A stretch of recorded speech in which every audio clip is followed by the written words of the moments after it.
Hello, everybody. Welcome back to Trekyards. He's Commander Cockings. He's kind of Foley. And hopefully, we are secure. We don't get taken over at all. Don't get hijacked by any other YouTube channels or anything.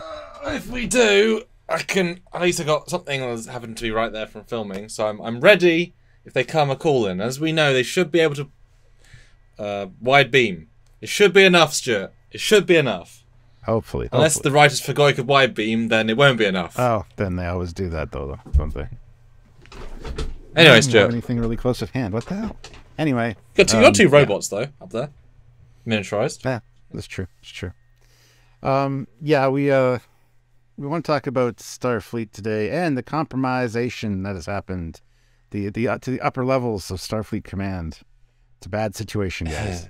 I have a broader question to start off with, because my dad said this after he watched it. He said, "Oh no, not another evil Starfleet season." Your reaction to that? That's tough. I mean, so far it's been done really well, and it's orchestrated and planned, and it's like this infiltration, which is what conspiracy was back in the day, which seemed like a big deal, and kind of wasn't. This, on the other hand, tying into the changelings and DS9, where there's only like 4 on Earth and all that, this is like the grander scale. I don't have a problem with it being evil Starfleet in that regard, because I think it's being told well. But yeah, I kind of see the point that he has there. Ugh. What were your thoughts when he said that, though? Well, it hadn't occurred to me, honestly. It didn't to me either. Because yes, we had Starfleet being dark in season 1, but it was actually the Mirror Universe. Fine. Season 2 we had Section 31, Evil Starfleet, and they happens in season 1 of Picard with there's a variation of this where Starfleet kind of comes at you in one way or another, even infiltration or not. But for this season, that did not occur to me, because this feels like you can trust Starfleet, you just can't trust some things it might do. As in, no one in Starfleet is actually the problem who is a human. So Starfleet is still good, golden, fresh, and yay. There are just things that have come in to take over bits and bobs, but if the foot soldiers knew what the leaders were asking, they would stop. So it doesn't feel like evil Starfleet so much as you said, just pure, unique, they're changelings. It's a different sort of story. So I didn't quite think that. Especially as even if there's an entire fleet of ships, they're not going to be thousands of changelings, and therefore the ships can be reasoned with. Find the one changing, stop one change on each ship, whatever.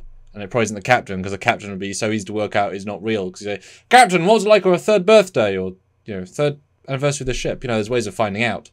So it's kind of fun. They're all low-level people, because you can blend better as a low-level person who's just very quiet. Well, you say they're all low level, but I mean, if you looked at her chart, the infiltration of Starfleet Command, like Riker pulls it up, and you see the red ones, which don't go all the way to the top, but there's some like in key positions by the looks of it. And even Rose said, I've tried to arrange meetings with Janeway or Commander Rowe or whatever, or Roll, and I got blocked along the way, so they can't actually get to the people they need to get to, because yes, the lower people are infiltrated, but they're in key positions, right? Yeah, because my assumption is that their assistants or their people who help, they have a person in the Oval Office, but it's not the president. So as long as they're there to be able to watch, and then if they have to shift into the president for 2 seconds to make an order, they can. But I can't see the Admiralty being taken over for the most part, because, like we said, you'd be caught quite quickly. It only kind of worked, I guess, because Bashir's was, well, A, it wasn't very long, and B, he doesn't talk that much in that part of, I guess he was being quite quiet. Yeah, I mean, it's different if, like, if they're generally saying the Admiralty's been taken over, because then they can put in these huge swaths of plans, which would be hard to undo. That's why the brain bugs are interesting, because they literally are the people. There's a less of a line there's a line in the sand of they are really them, and therefore they have their knowledge and experience, but if they're replicants, then it's like, well, Well, you got to wonder too, what happened to all the people who got replaced? Are they dead?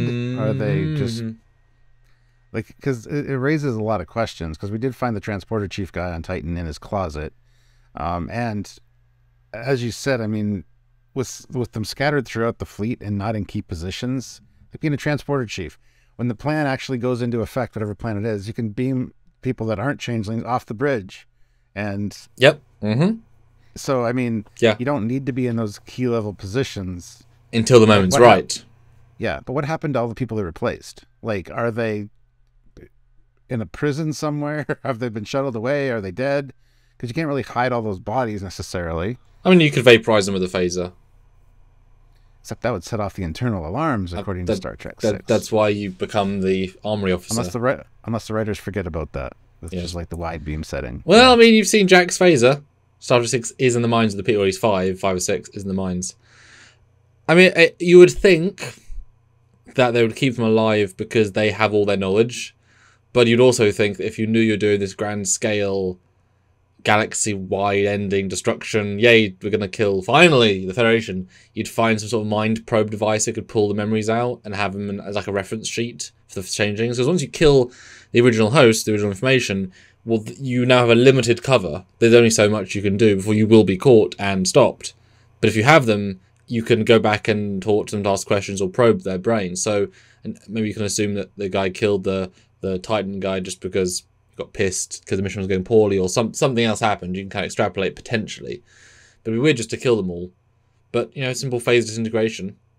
But if they're trying to remain secret, anything that creates a problem, if suddenly 10 officers have gone missing because we know they're changelings, but then become new people, but then it's a cycle of they get caught very quickly, at least on Red Alert.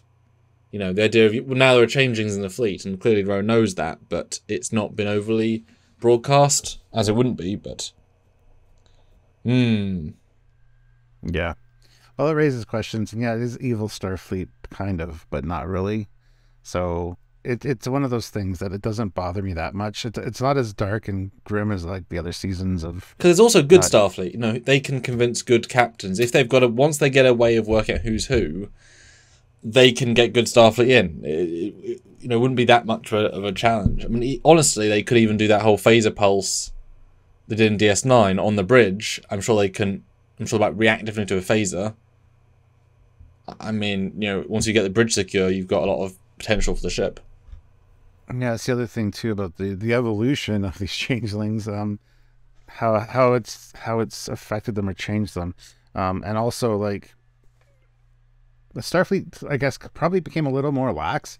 Yes, they did put in more safety protocols and stuff, or screening methods for changelings, but at the same time, they're also like, we have screening methods in place. We don't need to worry about this anymore. So you're not in the mindset of being suspicious and looking for things. So it's easier for them to slip through if they can circumvent your systems, right? So 30 years, all the young people who weren't born are in Starfleet, or the older people who are happy now and been in peace for 30 years. Yeah, move past it, etc.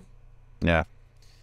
Okay, it is a bit of a problem then for evil Starfleet. However, I mean, well, like I said, it's still we need a clarification. Is it actually going to be high-end admirals, or is it just going to be low end? Because that's the interesting thing about the way they presented it, potentially, is that it's actually low end people who are interfering and talking the real people into believing they're traitors, and therefore you get sort of use fake evidence to genuinely convince real people to go after real people, and then all you have to do is be in the background being the puppet master. They do their thing, there's no suspicion, moving on. That is actually a really interesting way of doing it, versus I'm going to be Martok, risk everything, but also have the highest level of power. So I can imagine that might be the way of doing it, a more espionage approach, to ensure that the admirals stay the admirals, so that there's no suspicion, just being heavily manipulated. Yeah, it sows the seeds of discontent, because you don't know who's who. I mean, and you don't. It's not necessarily the big people. So, and you wouldn't think to go after the assistants or just suspect them. So yeah, it's actually pretty well integrated in a done plan. I mean, we hope. Yes, based on the seeds, this wasn't a thing 2 weeks ago. We knew one changeling's back. We assumed it was all to do with grabbing Jack, and then the question was obviously, well, the Titan though first. Like we knew there was a vibe there wasn't connecting. We thought it was to do with Jack and the mission, but it obviously broadens it out to the entire Federation. So now we'll see how it plays now. This next one will be very interesting for sure, with how they react to it. Yeah. Well, let us know, guys. I mean, you guys have infiltrated Trekyards Command, I guess. So comment down below who's a changeling, who's not, and what your Was that plans was are. that statue of Buddha always there? No.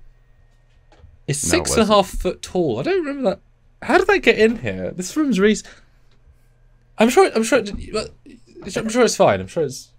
While he's figuring that out, guys, comment down below. Make sure you hit that like button, subscribe to the channel, and join us for the live. I'm gonna throw a pen at it. See if it moves. Go for it. Are good? Good? Yeah. Yeah. I have a 6 foot Buddha statue in my office. Creepy. Yep.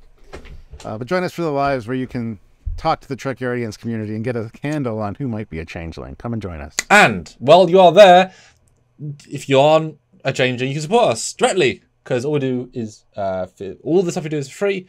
Of course, every single week, you guys know we've done so much content on Picard, so we have a lot to go. So support us if you can via Patreon. It's a monthly way, any amount, literally. Just put a money amount in, or join the channel. Same thing, but set tiers for set rewards. Thank you so much for that. You can one-time donate at PayPal, trekyards@hotmail.com, or support us via the Super Chat, Super Thanks. They're both super in different ways. One is for any video on any topic on any part of the channel, oh my goodness, and one is on our live. And maybe buy a shirt as well. Do it. All the non-changelings wear shirts, Trekyard shirts. So to prove your loyalty, go buy a shirt. So we have 7.8 billion changelings on the planet then. No, only the Trekyards fans, so they don't have that many. Anyway. Only 1.2 billion changelings then. More like 65,000. That's all our subscriber count is currently. Go buy a shirt. In 5 years, this might be relevant, but anyway. Let's close that out. Thank you so much, guys. Have yourselves a good day. Talk to you later. Bye, guys. Until then, he's Commander Cockins. Wow. Bye, guys. We might not even be us. That was an awful outro. Or was it? It was pretty brilliant, actually.